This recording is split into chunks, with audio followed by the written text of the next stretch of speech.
اسی طرح مؤذن بہت لمبی لمبی اذانیں بھی دیتے ہیں، یہ بھی غلط ہے. اتنی لمبی اذان، اللہ دیکھو کھینچنے کی تو کوئی انتہائی نہیں ہے. لفظ اللہ پہ مد نہیں ہے، لفظ اللہ پہ مد. ہم نے مفتی رشید احمد صاحب رحمہ اللہ تعالیٰ کے یہاں میں نے 7-8 سال اذان دی ہے. حضرت نے کہیں لفظ اللہ کو ایک الف سے زیادہ کھینچ لیا نا، جیسے اللہ اکبر، یہ تھا ہماری اذان کا طریقہ. پھر دوبارہ اللہ اکبر، بس. سمجھ میں آ رہی ہے بات؟ اگر کسی دن میں نے یوں کھینچی نا اللہ اکبر، حضرت نیچے اترتے تھے.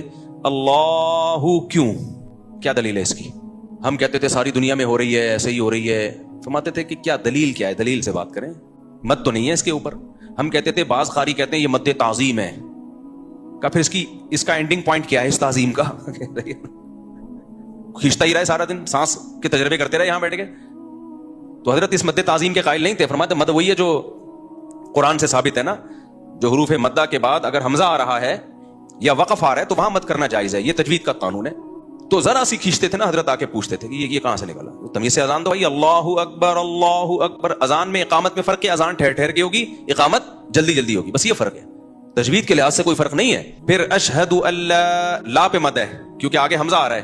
لا کو کھینچ سکتے ہیں آپ، اشہدو میں ہا کو نہیں کھینچ سکتے. اشہد ان لا الہ الا اللہ، بس. الا اللہ پہ بھی مد ہے، تو مد کو 3 سے لے کے 5 الف تک کھینچ سکتے ہیں آپ. اور لا الہ میں بھی لا کو بھی. لیکن مؤذن کیا کرتا ہے، اشہدو، ایک تو ہا کو کھینچے گا وہ. پھر ال کو کس قانون کے تحت آپ نے اتنا لمبا کھینچا ہے؟ یہ کیا ہے بھائی؟ لا الہ میں لا کو ایسا کھینچے گا کہ اپنی وہ پھیپھڑوں کی طاقت بیان کر رہا ہوتا ہے کہ میرے جو لنگس ہیں وہ ابھی جوان ہیں، وہ بوڑھے نہیں ہوئے. پھر الہ میں الہ پہ مد نہیں ہے، لیکن وہ الہ، اور لوگ بھی کہتے ہیں کیا سر لگائی ہے یار اس نے، الہ کھینچے جا رہا ہے. کوئی پوچھنے والا نہیں ہے کہ اس کا اذان کتنے ڈیوریشن کتنا ہونا چاہیے بھائی اس کا. کہتے ہیں جتنی میری لنگس میں طاقت ہے اتنا ڈیوریشن ہونا چاہیے. یہ نہیں ہے. اذان بھی عربی کے قواعد کے مطابق ہوگی، اس کی بھی ایک لمٹ ہے. یہ نہیں کہ مؤذن پہ چھوڑ دیں آپ مائک تیرے ہاتھ میں، اب تو اپنے لنگس کی پاور دکھا کتنی طاقت ہے تیرے اندر. ایسے تو بھائی وہ پھر احترام تھوڑی ہوگا اذان کا. خواتین ہمارے سروں پہ دوپٹہ لے لیتی ہیں اذان کے وقت، اچھی بات ہے. میں نے جم میں لوگوں کو دیکھا ایکسرسائز چھوڑ دیتے ہیں یار اذان ہو رہی ہے، لیکن مؤذن ان کے اس ادب کا ناجائز فائدہ اٹھاتا ہے اور کھینچتا رہتا ہے، اتنا کھینچتا ہے. وہ لوگ کہتے ہیں یار تو ادھر ہی نکل گئے ہمارے. کیوں لوگوں کو آزمائش میں ڈال رہے ہو بھائی؟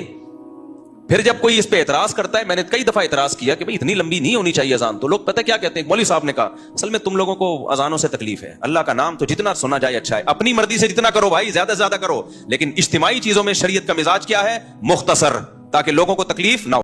آپ کی اذان کی آواز ایک لمٹ ہونی چاہیے، جو آپ کے مسجد کے ارد گرد کے لوگ ہیں وہاں تک آواز پہنچ جائے، بس اتنا کافی ہے. کسی مسجد میں عمل ہوتا ہے اس پر؟ اتنے زور زور کے بھونپو لگاتے ہیں نا، کان پھٹنا شروع ہو جاتے ہیں. ہماری مسجد میں ایسا ہوا، پھر میں نے مؤذن کو سمجھایا، میں نے کہا والیوم آہستہ کرو بھائی. بچے ڈر کے اڑ جاتے تھے. اب مذہبی لوگ اس میں گڑبڑ کیا کرتے ہیں، جب ان کو کہا جائے، محلے پڑوس والے آ کے بولیں تھوڑا سا والیوم کیا کریں، سلو کریں، تو پتہ ہے کیا جواب ہوگا، لو اذان کی آواز سے تمہیں تکلیف ہو رہی ہے، اللہ کا نام سننے میں تمہیں تکلیف ہو رہی ہے، تم تو اسلام سے ہی خارج ہو، میں تو اور بڑھاؤں گا تاکہ تم جیسے شیطانوں کو تکلیف ہو. اور پھر حدیثیں بھی سناتے ہیں کہ شیطان جو ہے اذان کی آواز سن کے بھاگتا ہے نفرت سے، تو شیطان ہے، اذان کی آواز سن کے بھاگ رہا ہے. اب یہ آپ قرآن و سنت کا ناجائز فائدہ اٹھا